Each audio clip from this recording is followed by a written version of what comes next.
The next item is around road safety.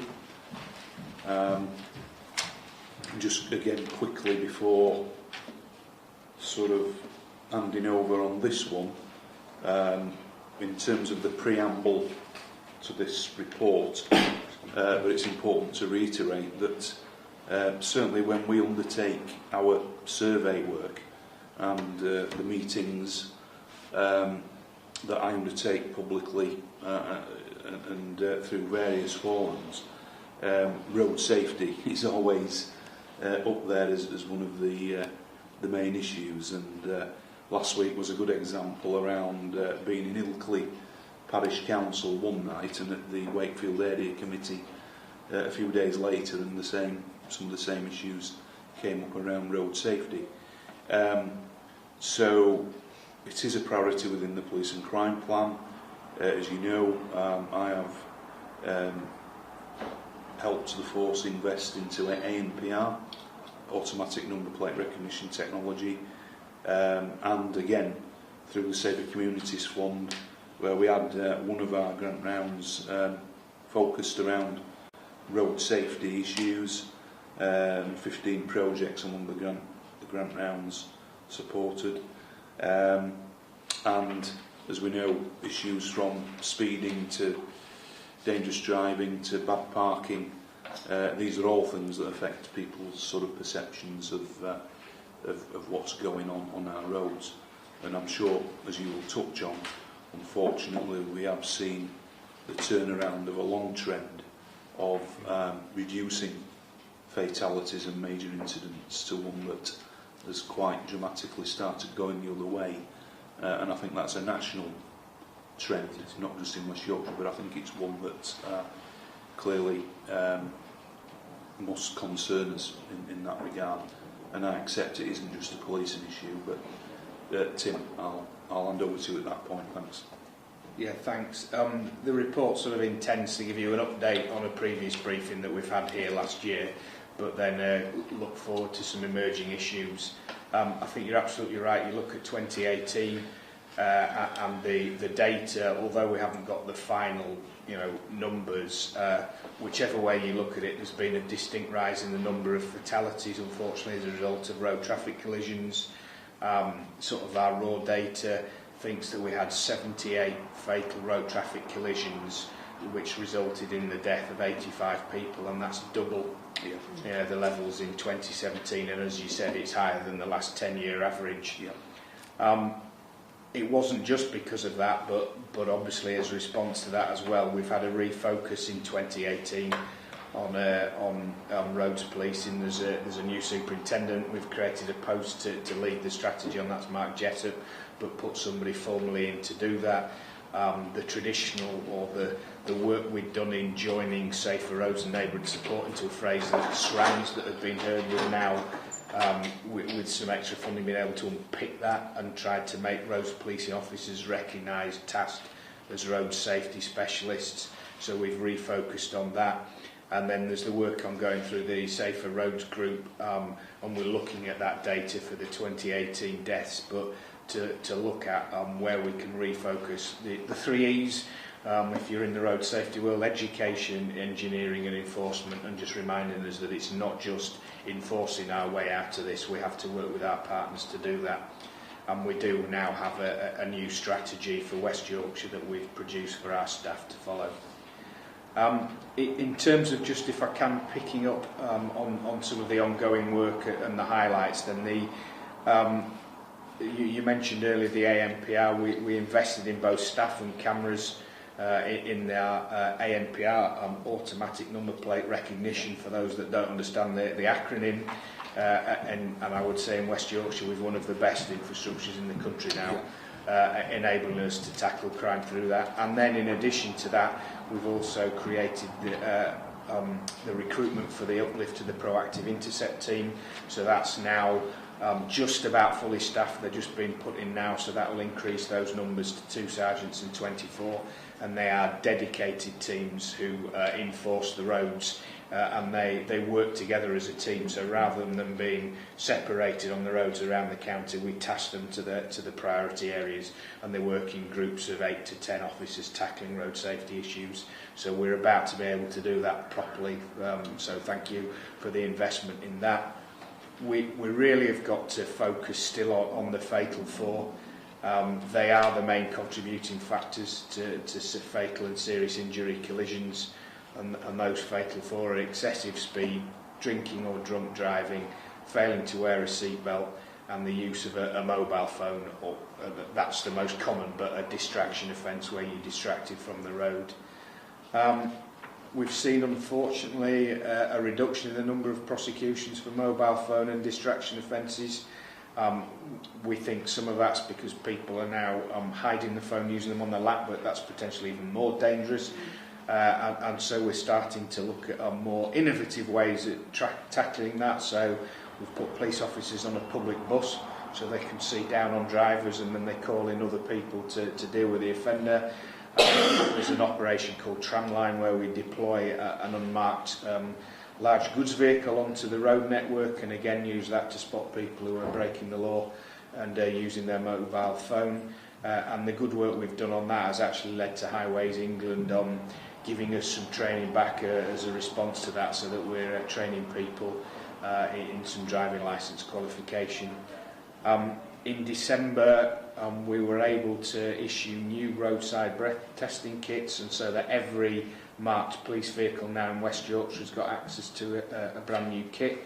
And we've also now got drug screening more widely available. That was traditionally just the preserve of roads policing officers, but some districts have now started to take that out and train all response officers, patrol officers in that, and student officers are now getting training on the use of the drugs wipes as well. And if you look at the figures, there's half of me thinks this isn't a great thing, but the number of people who were arrested for drink and drunk driving went up from 243 in 2017 to 376. So there were obviously more people to catch out there, and we did. But as I say, I'm not sure if that's a great thing that there are more people out there potentially doing that, but some strong figures there. I know close pass has been something that's been of particular concern to people, and we've now seen that spread throughout Leeds, Kirklees and Wakefield, and the other 2 districts will be joining with their first deployments in the spring, so we'll have that across West Yorkshire.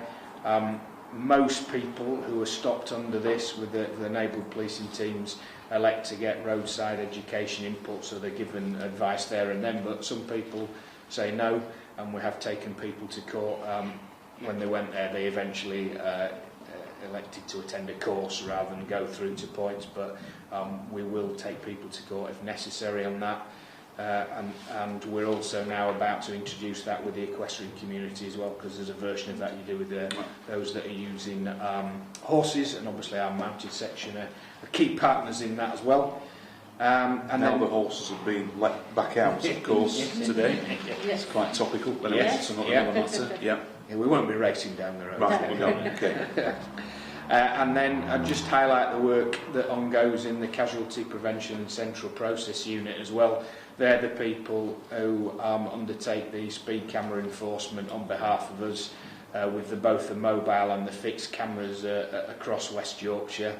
The last figures I've got, but April to December last year, they processed, and you have to check that I get this right, but 141,110 camera detected offences, which is a phenomenal amount, and unfortunately, again, unfortunately, is a 3% increase on the previous year. 41% of those people that have been offered and then complete a driver retraining course. So again, we're trying to focus not just on enforcement, but on that re-education and stopping people doing it in the first place. And the whole focus of that partnership continues to be the Fatal 4. We're trying to smarten up on our use of that limited resource, so where districts will have their own proactive initiatives, we'll then put the cameras, the mobile cameras on the back of that, so that it works complementary rather than against each other, and that's a new thing that started this year. and to just make sure that we stay ahead of technology.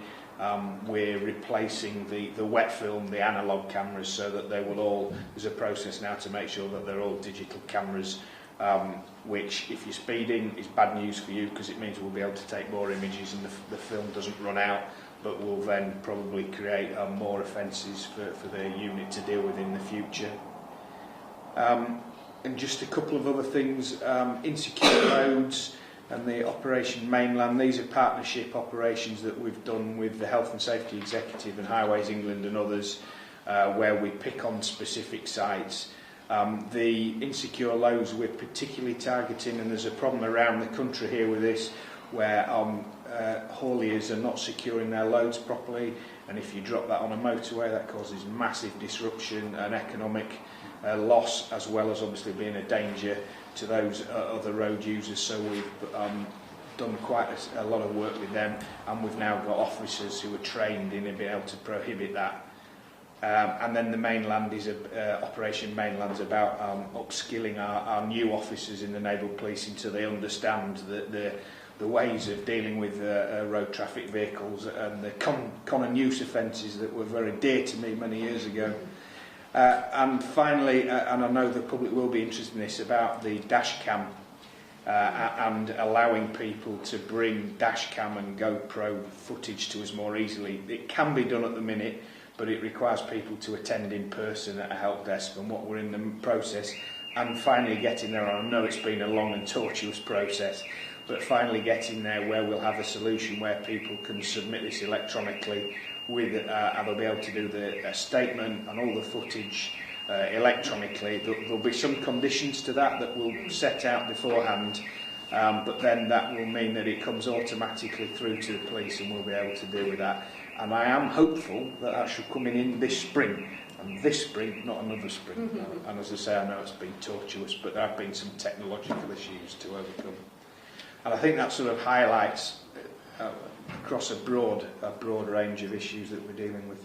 Yeah, thank you. I will be coming on to the dash cam footage. It sounds like there was somebody out there trying to submit some as you were talking there, Tim.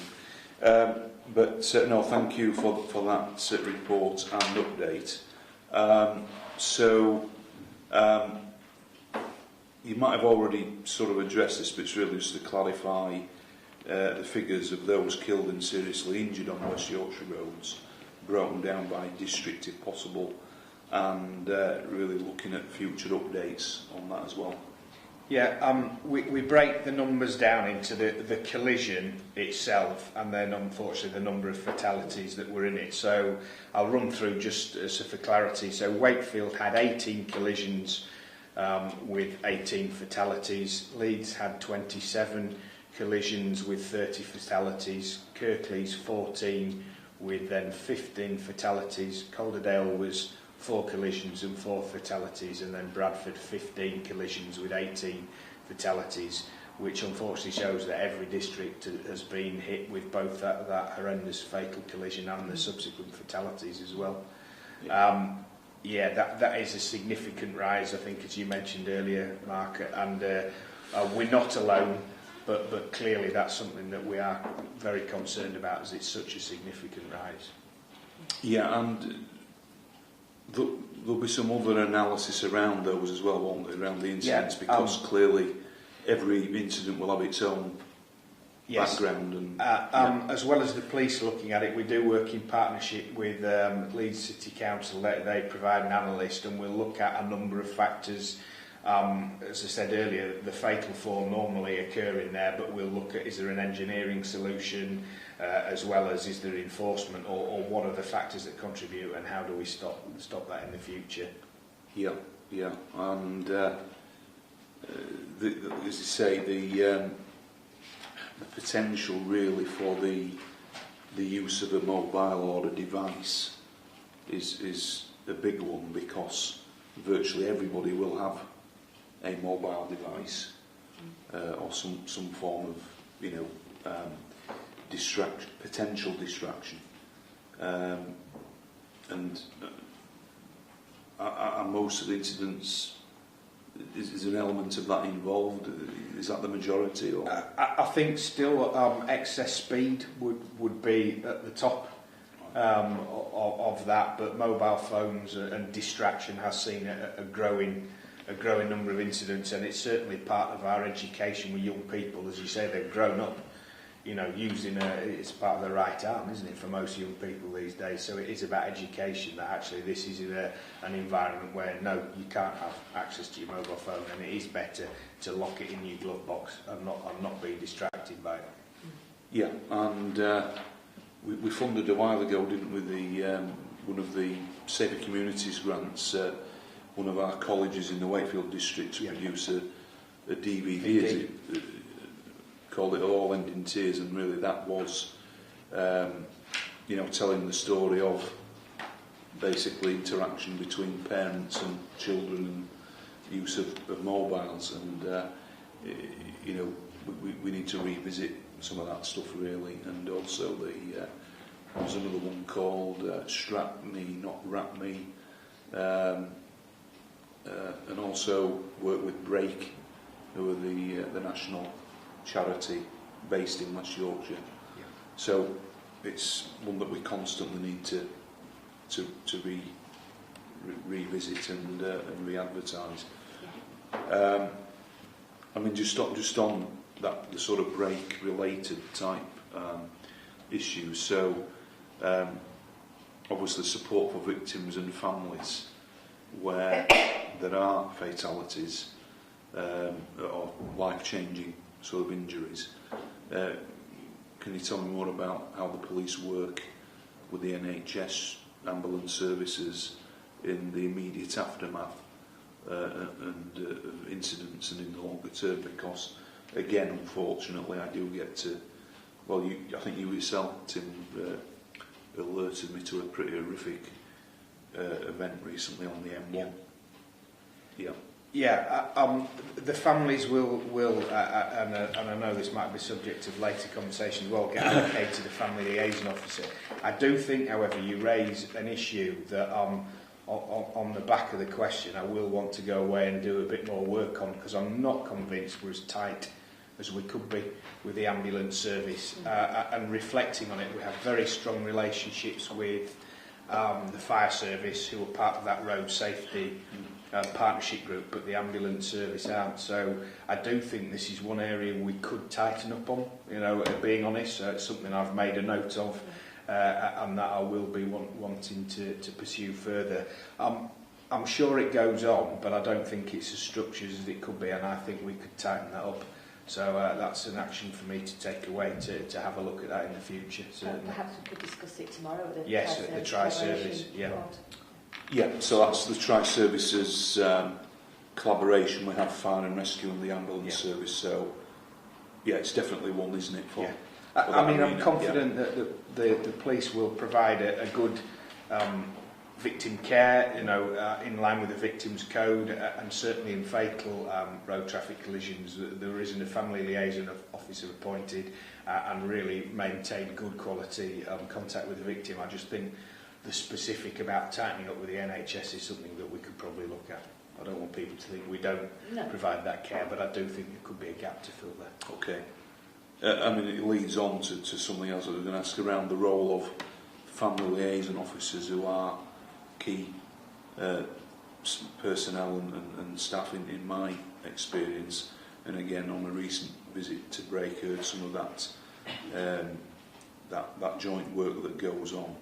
But it's really just asking for reassurance around the time available for support, not only for victims and families, but for those officers as well, regarding welfare support that's connected to that.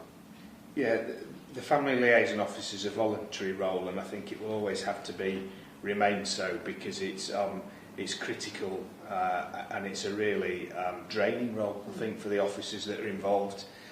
We do provide them with welfare support, and they have access. Nigel Fawcett-Jones, who's one of the officers, has national and international recognition for the work he does, and he provides in-house support for those family liaison officers, and as they take up the role, they receive training on that. We have been concerned due to the level of incidents they've dealt with, that were they beginning to burn out potentially.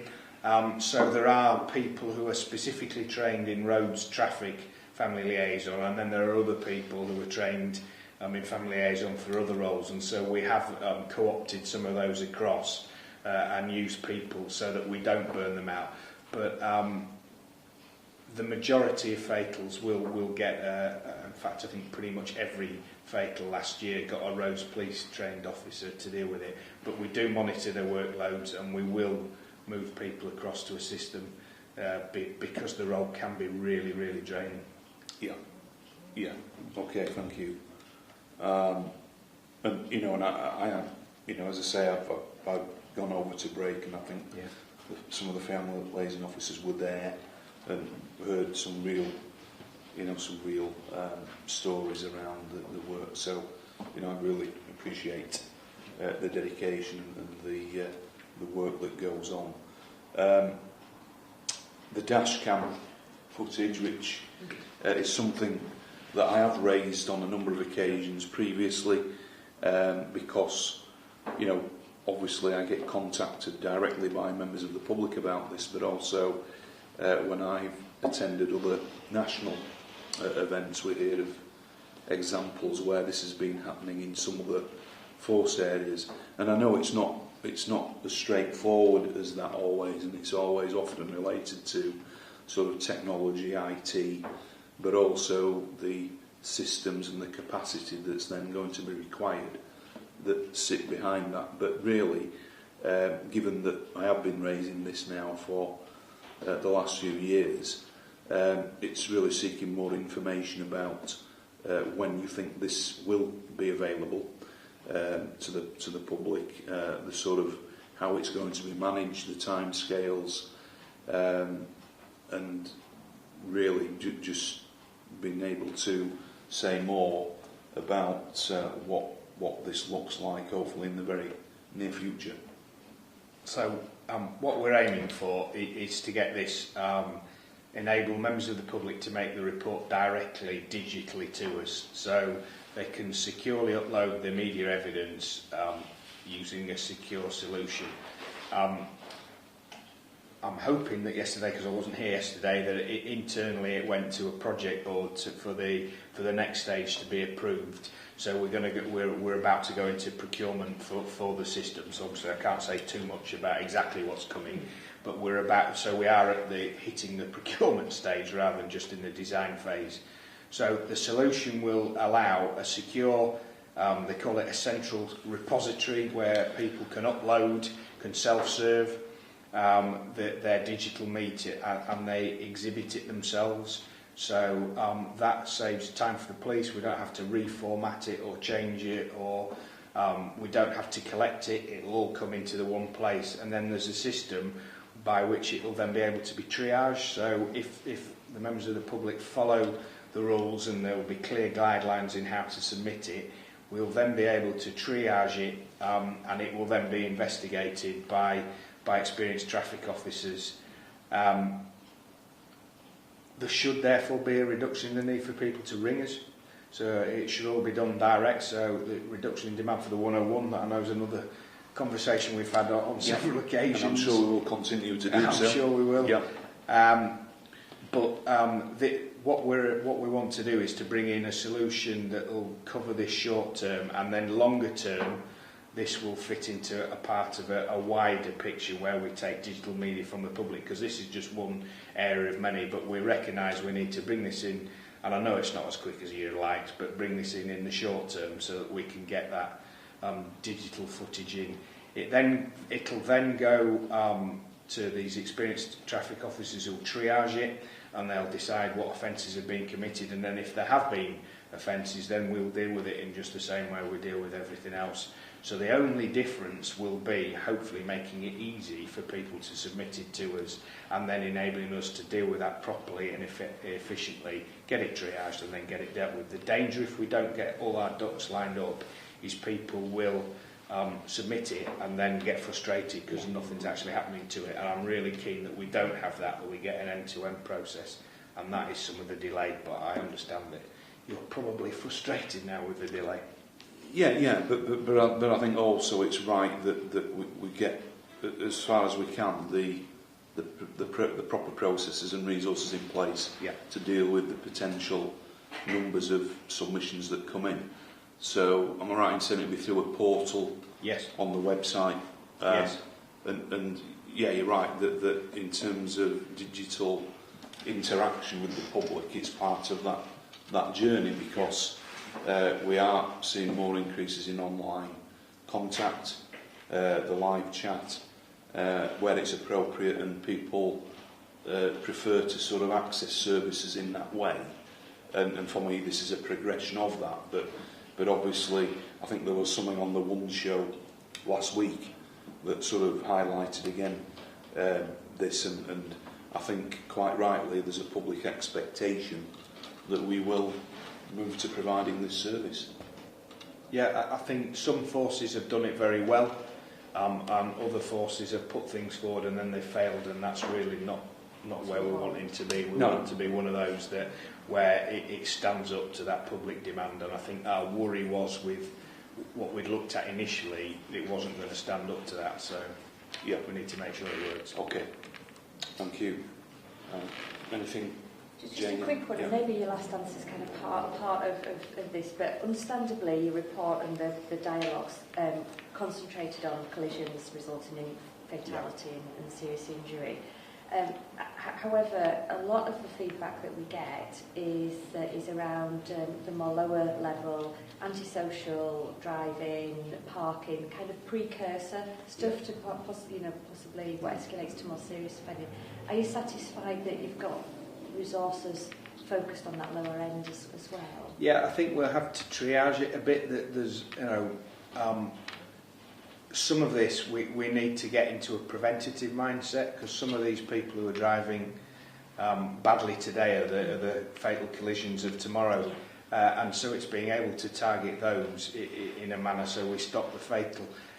I don't think we could deal with every piece, and I've got to be honest. Yeah. I don't think that you could ever resources to that extent, but it's about us identifying that and stopping it, and also educating people to help us to do that. I use an example. It's amazing how many complaints you get about speeding outside local schools. When we actually do some enforcement, half the people are local residents, and so I'd really all the parents themselves. So I'd welcome the public's help in policing themselves on that, I think, as well. But you're right, we need to concentrate on before it becomes the issue as well. But within the report, and I think you mentioned it as well, Tim, that there is a West Yorkshire Casualty Reduction Partnership that's made up of the 5 local authorities, the police, and 1 or 2 other partners. Is there a role for them within this as well, around some of that preventative? Absolutely. Yeah. I mentioned earlier the 3 E's. We've focused on this report about the enforcement, but the education through Break and others and the initiatives we mentioned earlier is important. But equally, the engineering and designing out some of the problems. So there's a lot of talk at the moment about 20-mile-an-hour speed limits. They're a good thing, but you've got to engineer that as well. You can't just put a 20-mile-an-hour sign up and expect everything to work. The guidance from the government, the DFT, is that you've got to engineer alongside that, and that's where we need to work with partners to do that, to prevent it in the first place. Yeah, and I think I did attend a meeting at Calderdale Council last year where there was an update, because as you know they had quite a drive on avoid the Ponzi, but introduction of 20 miles per hour zones, and actually there was some pretty good evidence that it had altered the culture of, because I agree with you that yes, you do need to carry out enforcement where it's being flouted and dangerously on a regular basis, but ultimately this is about changing cultures over longer periods of time, and that in the end will make the big. And actually the figures that I saw, I think it was after 18 months, 12 months, there had been quite a reduction in the average speed on those areas. So it's not it's not the solution to everything, but it appeared to be having quite a positive effect in some of the areas where they I introduced think it. with the cultural change, with the engineering to force people to slow down, it's all part of the package. But yeah, in the right place with that right package, then absolutely it'll make a difference. Yeah. Okay, thank you.